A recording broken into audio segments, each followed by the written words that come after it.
ভাবুন এই শহরে আপনি ট্রাফিক জ্যামে দাঁড়িয়ে আছেন, হঠাৎ আপনার চোখ পড়ল পাশে থাকা গাড়িতে এদেশের প্রধানমন্ত্রী, তিনিও ট্রাফিক জ্যামে দাঁড়িয়ে আছেন। আপনি তাকে আছেন প্রধানমন্ত্রীর দিকে আর প্রধানমন্ত্রী আপনার দিকে। এদেশের নতুন প্রধানমন্ত্রী জনাব তারেক রহমান, উনি এক্সট্রা কোনো প্রটোকল নিতে চান না, পুলিশের প্রটোকল নিতে চান না, এবং ওনার গাড়ি বহরে 14 থেকে 15টা গাড়ি ছিল, সেই গাড়িগুলো কমিয়ে মাত্র 4টি গাড়ি নিয়েছেন উনি ওনার বহরে, এবং সরকারি গাড়িতে চড়েন না, ফ্ল্যাগ ব্যবহার করেন না, ব্যক্তিগত গাড়িতে ব্যক্তিগত ড্রাইভার এবং ব্যক্তিগত জ্বালানিতে চলাচল করেন। দৃশ্যটি শতভাগ ইতিবাচক, কিন্তু এই ধারা উনি কতদিন অব্যাহত রাখতে পারবেন? কারণ ঢাকার যে অবস্থা, যে পরিমাণ ট্রাফিক জ্যাম, মানুষ শত শত কর্মঘণ্টা নষ্ট করেন শুধুমাত্র এই ট্রাফিক জ্যামে বসে থেকে। কিন্তু একজন রাষ্ট্রনায়ক, একজন প্রধানমন্ত্রীর কর্মঘণ্টা আর আপনার আমার কর্মঘণ্টা নিশ্চয়ই এক না, দুইটার ভ্যালু আকাশ জমিন তফাৎ। ইতিমধ্যে এটাও শুনেছি যারা সরকার দলীয় এমপি তারা কোনো অবস্থাতেই নিজের ব্যক্তিগত গাড়ি শুল্কমুক্ত ক্রয় করতে পারবেন, অর্থাৎ প্রত্যেককেই ভ্যাট ট্যাক্স দিয়ে তারপরে গাড়ি কিনতে হবে। অনুগ্রহপূর্বক আমার এই ভিডিওটিকে কেউ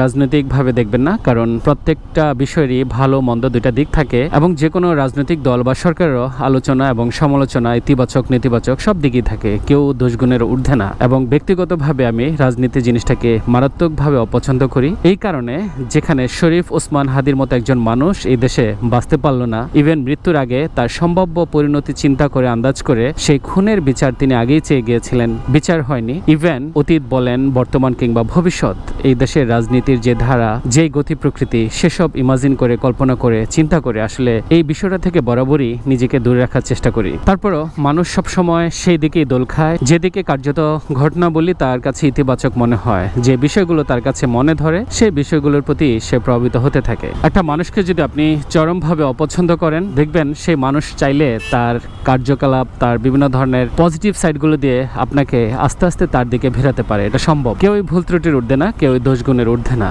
আমাদের দেশে ক্ষুধা ভীরু মুনি ঋষি, মহাতেজস্বী মহাপুরুষ, দার্শনিক, কবি, সাহিত্যিক প্রত্যেকেরই দোষ আছে, ত্রুটি আছে, এবং প্রত্যেককে নিয়ে আমরা মুক্ত আলোচনা করি, সমালোচনা করি। সমালোচনার জায়গা থাকা উচিত, তবে ভালো হয় যদি সেই সমালোচনা যৌক্তিক এবং গঠনমূলক হয়। আমার বিশ্বাস এদেশের অধিকাংশ মানুষ আমার মতো এমন একটা রাজনৈতিক দলকে চায় যারা দেশের হয়ে কাজ করেন, দশের হয়ে কাজ করেন, জনসাধারণের রাজনীতি যারা করেন, একেবারেই প্রান্তিক জনগোষ্ঠীর কথা যারা ভাবেন এবং তাদের মতো করে যারা চিন্তা করেন। কারণ এই দেশের প্রভাবশালী যত এমপি মন্ত্রী আছেন তারা কিন্তু ওই সাধারণ মানুষের ভোটে নির্বাচিত হয়ে সংসদে যান, পার্লামেন্টে গিয়ে তারপর অনেক কিছু করার সুযোগ পান। কিন্তু সেই শিকড়কে ভুলে না গিয়ে আপনি যদি আপামর জনসাধারণের সাথে একটা গভীর সম্পর্ক, ভালোবাসার, সখ্যতার, বন্ধুত্বের সম্পর্ক বজায় রাখেন, তাহলে এদেশের মানুষ পরম শত্রু আপনাকে মনে মনে চাইবে এবং প্রত্যাশা করবে এদেশের রাষ্ট্র ক্ষমতায় যেন আপনিই থাকেন সবসময়। আমাদের এই দেশে দোষী এবং নির্দোষ সবারই সপক্ষে অনেক যুক্তি আছে, তবে রাজনীতির তাত্ত্বিক আলোচনায় না গিয়ে একজন সাধারণ নাগরিক হিসেবে এটাই প্রত্যাশা,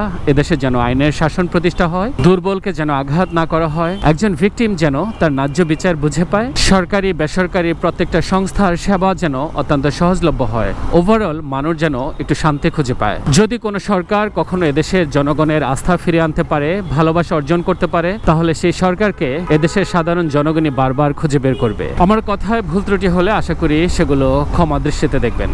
আপনারা কাছে দূরে যে যেখানে আছেন, যে অবস্থায় আছেন, প্রত্যেকেই ভালো থাকেন, সুস্থ এবং নিরাপদ থাকেন। আল্লাহ হাফেজ।